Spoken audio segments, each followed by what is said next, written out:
Hello guys, depth queen स्वागत करती है अपने डार्क डेप्थ वर्ल्ड में। और आज मैं बात करने वाली हूँ आप सबके साथ एक और थ्रिलर सस्पेंस मूवी के बारे में, जो कि आई थी 1976 में।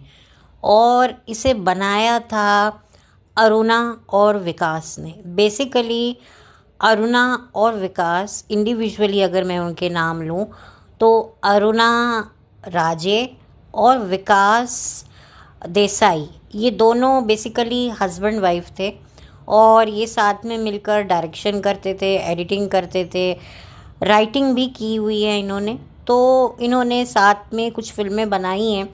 और ये जो मूवी है जिसके बारे में मैं बात करूँगी, जिसका नाम है शक, ये भी इन दोनों ने मिलकर बनाई थी। वो बात अलग है कि बाद में इनका डाइवोर्स हो गया। और जो अरुणा जी हैं, फिर उन्होंने बाद में जाकर इंडिविजुअली अपना डायरेक्शन संभाला। और अरुणा जी को काफ़ी ज़्यादा अवार्ड्स मिल चुके हैं अपने शानदार काम की वजह से। उन्होंने बहुत एक रिस्पेक्ट कमाई है बॉलीवुड में।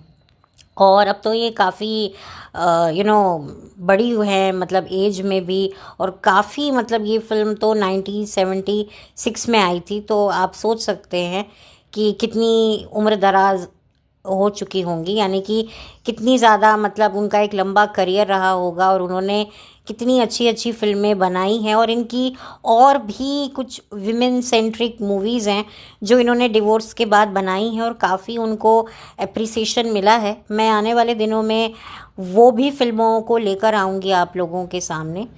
तो खैर, ये मूवी इन दोनों हस्बैंड वाइफ ने मिलके बनाई है।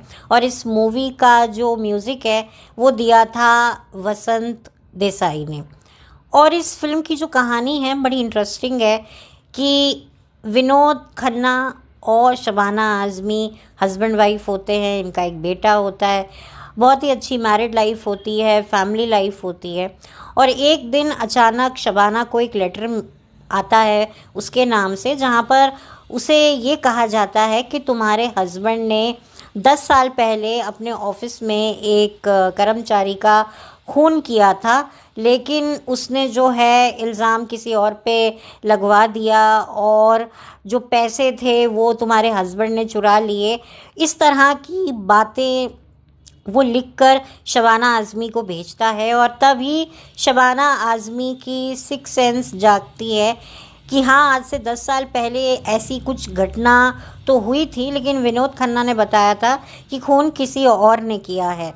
और एकाएक उसके बाद जो है विनोद खन्ना के पास कहाँ से पैसा आया, क्योंकि बहुत अच्छी वो लाइफ जी रहे होते हैं। एक तरीके से 10-12 साल पहले की बात है, तब इनका बेटा भी पैदा होने वाला था और उनकी जो फाइनेंशियल कंडीशन थी वो भी उस टाइम पर अच्छी नहीं थी। लेकिन ये जो भी मिसहैपनिंग होती है उसके बाद सडनली जो है विनोद खन्ना के पास पैसा आ जाता है और उनकी जो लाइफ है वो काफ़ी अच्छी और बेहतर हो जाती है। तो शबाना आज़मी, जो कि इस फिल्म में बहुत ही असूलों वाली महिला का किरदार निभा रही हैं, तो जाहिर सी बात है जो अपने बच्चे को सही गलत का पाठ पढ़ाती है वो ये कैसे बर्दाश्त करेगी कि उसके हस्बैंड ने कुछ गलत काम किया है और उसे सज़ा ना मिले। और उसके हस्बैंड ने जो है खून तो किया ही किया है, साथ में ऑफिस का पैसा भी लिया है और काफ़ी कुछ इसमें आपको देखने को मिलेगा। तो वहीं से जो है ये खोजबीन शुरू हो जाती है शबाना आज़मी के मन में। और फिर ये बात पता चल जाती है विनोद खन्ना को। अब क्या उसकी पत्नी यानी कि शबाना आज़मी अपने पति पर विश्वास करेगी या वो छानबीन करेगी कि मैटर क्या था क्या नहीं था, क्या वाकई उसका पति बेगुनाह है या वाकई उसका पति उससे बहुत कुछ छुपा रहा है। इस फिल्म में जो है उत्पल दत्त और बिंदु, फरीदा जलाल, ये सब आपको दिखेंगे। और काफ़ी इंटरेस्टिंग कहानी है और जो किरदार हैं सबके वो बड़े इंटरेस्टिंग हैं। और स्पेशल अपीयरेंस में और भी कई किरदार हैं, दुर्गा खोटे भी हैं और काफ़ी मंझे हुए बड़े बड़े दिग्गज आर्टिस्ट इस फिल्म का हिस्सा हैं। तो एक तरीके से ये एक अंडररेटेड मूवी है और मुझे पता है कि इस मूवी के बारे में ज़्यादा लोगों को नहीं पता होगा। अगर मैं विनोद खन्ना की बात करूं तो विनोद खन्ना ने एज अ विलन अपने करियर की शुरुआत की थी और फिर आगे जाकर वो one of the most handsome hero के रूप में दर्शकों के सामने आए और लोगों ने उनको बेतहा कह सकते हैं उनकी एक्टिंग के बल पर उनको बहुत ज़्यादा अप्रिशिएट किया और उन्होंने भी काफ़ी हिट फिल्में दी हैं। और फिर आगे जाकर विनोद खन्ना के दोनों बच्चे अक्षय और राहुल ने भी बॉलीवुड में अपनी किस्मत आजमाई, जिसमें से अक्षय खन्ना थोड़े खुशकिस्मत साबित रहे और अक्षय खन्ना आज भी जो हैं फिल्मों में दिखते हैं। एज अ हीरो वो आए थे, फिर उसके बाद वो विलन बने, कॉमेडियन बने, फिर आज की तारीख में वो एक चरित्र अभिनेता के तौर पर उभर कर सामने आए हैं। और जब जब जिस भी किरदार में अक्षय खन्ना आए हैं उन्होंने पब्लिक की तरफ से ज़बरदस्त एप्रिसिएशन उन्हें मिली है और उनकी एक्टिंग तो मतलब कह सकते हैं कि वाकई उनकी एक्टिंग को इग्नोर नहीं किया जा सकता। और बीइंग अ नेपो किड होने के बावजूद भी अक्षय खन्ना की अपनी एक अलग पहचान है बॉलीवुड में।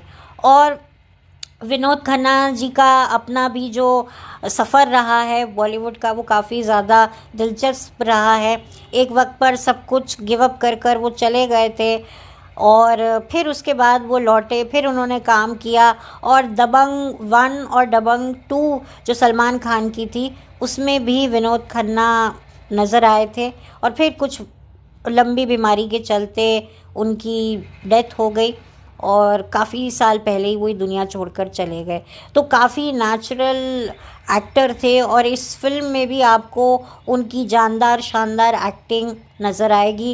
And one and only Shabana Azmi ji के बारे में मैं क्या कहूँ, ये पता नहीं कौन से नंबर की फ़िल्म है, मतलब कितनी मैंने फ़िल्में हैं शबाना आज़मी की जिनके बारे में मैंने अपने चैनल पर बात करी है।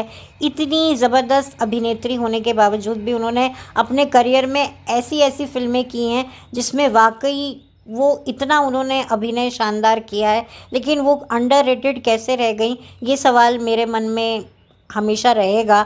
और आई एम श्योर आप लोगों के भी मन में रहता होगा जब आप लोग ये मेरे वीडियोस देखते होंगे कि अरे ये इसमें शबाना आज़मी थी और इसे ये अंडररेटेड कह रही है। तो डेफ़िनेटली मुझे भी ये फ़ील होता है और काफ़ी इसमें बहुत ही पुरानी पिक्चर है ये और यूट्यूब पर ये फ़िल्म ईज़िली अवेलेबल है और आप देख सकते हैं और काफ़ी मतलब इसे एंजॉय कर सकते हैं फैमिली के साथ। तो अगर आप नहीं देखेंगे तो सही रहेगा क्योंकि ऑब्वियसली स्टार्टिंग में थोड़ा सा चीज़ें हैं जो शायद आपको अनकंफर्टेबल करें।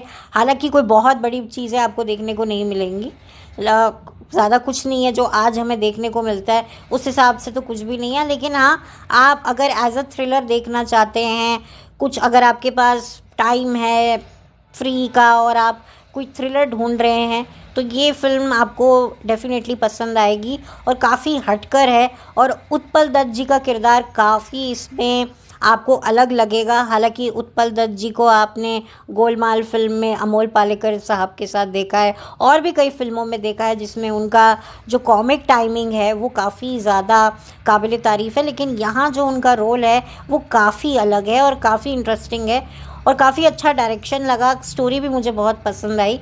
तो डेफ़िनेटली आप ये मूवी देखिएगा और इन्जॉय कीजिएगा। अगर आप भी मेरी तरह कुछ थ्रिलर फिल्मों के शौकीन हैं तो डेफ़िनेटली आपको ये फ़िल्म ज़रूर पसंद आएगी। और ये कलर्ड फिल्म है और मैं इसका लिंक डिस्क्रिप्शन बॉक्स में डाल दूँगी, तो आप देखिएगा, एंजॉय कीजिएगा और मुझे याद कीजिएगा और मेरे चैनल को सब्सक्राइब कीजिएगा। अगर ये वीडियो अच्छा लगा है तो लाइक कीजिएगा और अगर आपको लगता है कि ये मेरा जो वीडियो है ये किसी और को भी जो है अच्छी इन्फॉर्मेशन दे सकता है या उसके काम आ सकता है तो उसको भी शेयर कीजिएगा। Thank you so much.